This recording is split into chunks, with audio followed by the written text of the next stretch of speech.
Very important issue, and we're so pleased to have in studio former LA Times reporter Irene Garcia, now with Judicial Watch, and via Skype, Dr. Sanjay Jain, board-certified physician, author of the book Optimal Living 360, Smart Decision Making for a Balanced Life. Thanks to you both for checking in here today on America's Forum. Irene, we followed the time-honored tradition of ladies first, and you're here in studio. What is the latest you've uncovered on these health issues and the illegals? Well, that the government is playing down, drastically playing down the severity of the crisis. We obtained a letter that was given to us to Judicial Watch firsthand from Phil Gingrey, a congressman from Georgia, who's also a medical doctor, who has knowledge from his people on the ground that the illegal immigrants are bringing in diseases that have been thought to be eradicated or largely controlled in this country, for instance, tuberculosis. They're also bringing in swine flu, Ebola virus, and this presents a health care concern clearly, and they're also dispersing many of these illegal immigrant minors to other parts of the country, which the congressman points out in his letter to the head of the CDC. So my old colleague, Dr. Phil Gingrey, as he's about to close out his term in Georgia, again opening up the notion of what's happening in terms of public health. And Dr. Jain, this is where you come in. TB, an illness that we thought of really as an anachronism here in the United States, pretty well controlled. But what are the possibilities here with these illegals bringing it back in? Is this easily spread among our populace? Thank you for having me this morning. So first of all, TB is a bacteria, and it's spread through aerosols, most prominently through respiratory ways. So what happens is that when you're in an enclosed environment, especially with these immigrants who come in and they're kind of quarantined into a small confined area, this can rapidly spread. So in a hospital, when someone's actually admitted with TB, active TB, they actually are put into a separate isolation room. And so there's a certain way of aerating the room. They kind of call reverse aeration so that the respiratory aerosols from the TB doesn't spread out. But if you're bringing these immigrants into a closed environment, they don't have that facility that they have in a hospital where you have reverse aeration. So what happens is that you're increasing risk not only among maybe even one person having TB and spreading amongst the other immigrants, but then the healthcare work is getting exposed as well. So, you know, there's a lot of conflicting information out there in terms of what is true, what's not true, and I really put a lot of stock into what the people on the ground see. And so that's the biggest issue, is how do we eradicate or actually screen for this, people crossing the borders?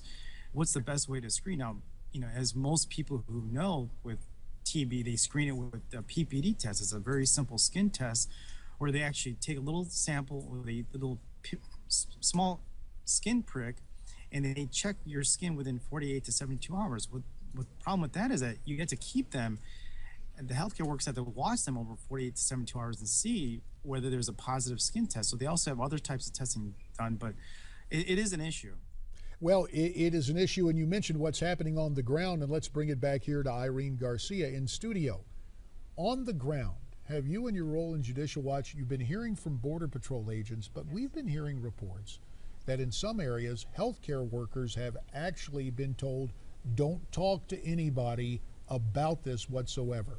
What have you found? Absolutely, absolutely. The Border Patrol agents and supervisors that have contacted Judicial Watch have said the same thing. There's widespread censorship from the administration to try to muzzle those folks that want to get the truth out, and they're really limiting and even forcing journalists to sign waivers in agreement in advance of going to some of these shelters, that they will not film, that they will not talk to some of these unaccompanied alien children. So there's some very big control on the part of the government to keep this information from the public. And Dr. Jain, as we hear about the control the government is trying to exert on members of the media and some members of Congress who have oversight on this, what about the situation for the contagion? Because you talked about what a hospital needs, but as we understand from so many of these detention centers, at least initially, there was just a piece of yellow, almost crime scene tape trying to separate those infected from other members of this illegal population. Is this a recipe for an outbreak? Well, I don't want to be an alarmist, but there is obviously concern. The biggest problem is how are we managing the people who are actually positive for TB? And you're quarantining them in an area, but then how were they exposed before to the children? Now, I have young kids, and you put kids in a daycare, you get one or two kids that are sick, and they all get sick. So we're talking about young children here, and I'm not too sure what the age range is, but the bottom line is you're putting these people in a closed environment. You don't have them isolated. I'm not sure if they're putting masks on these children and what the actual ground treatment is. So to speculate right now for me to say what is actually going on the ground, I can't really say that right to this point. But I do say that in a very controlled hospital situation, one patient is isolated from all the other patients. So I'm not sure how they're isolating these cases on the borders. Well, as Dr. Jain mentions, Irene, you have a situation where, in terms of healthcare protocols, isolation is called for.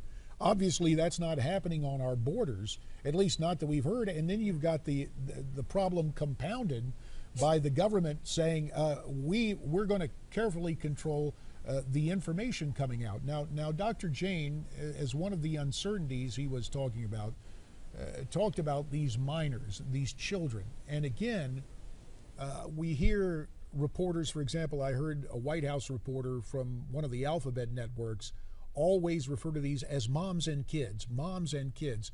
Again, give us the reality check on who makes up the population of illegals coming across our border. Well, the reality is this, and this is something that I just wrote about for the Judicial Watch Corruption Chronicles yesterday.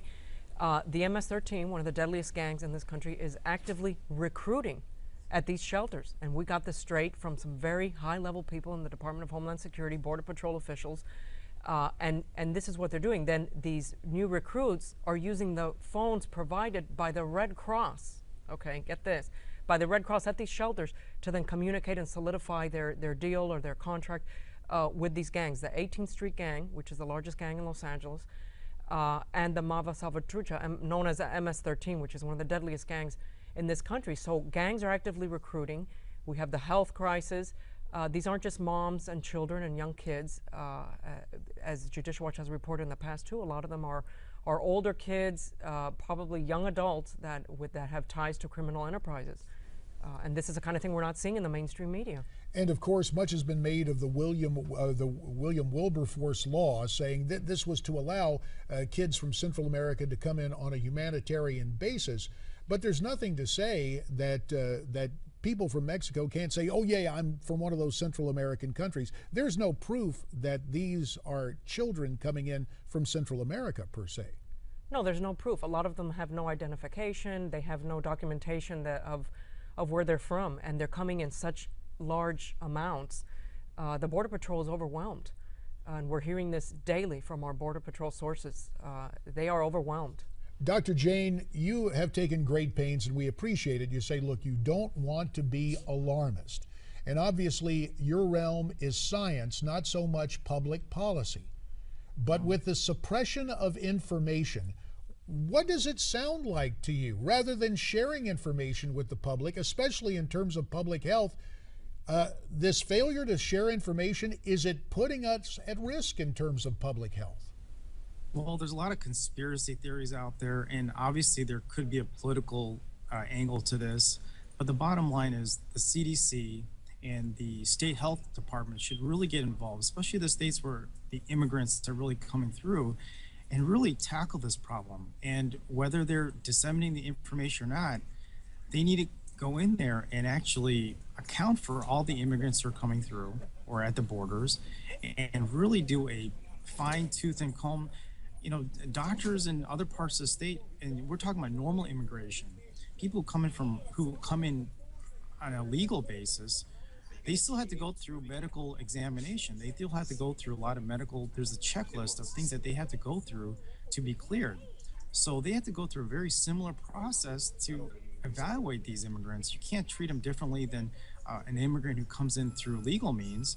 And so you have to go through a very strict process in terms of how you're going to evaluate these immigrants, go through your checklist. I mean, I don't know what the pathway they actually took to get to the borders, but I can imagine them going through a very tough terrain, picking up different type, not just TB. So but, much to tapeworms. consider here, Doctor, and unfortunately our time is running short, but we do appreciate what it is you have to say to us, and we thank you for your time. Again, Dr. Sanjay Jain, the author of the book Optimal Living 360, Irene Garcia, formerly of the LA Times, now of Judicial Watch, we thank you for your time. Sounds like there's a new angle to cover. Are the state health boards getting in on this? We'll take a look at that, and we'll have more on America's Forum right after this time out.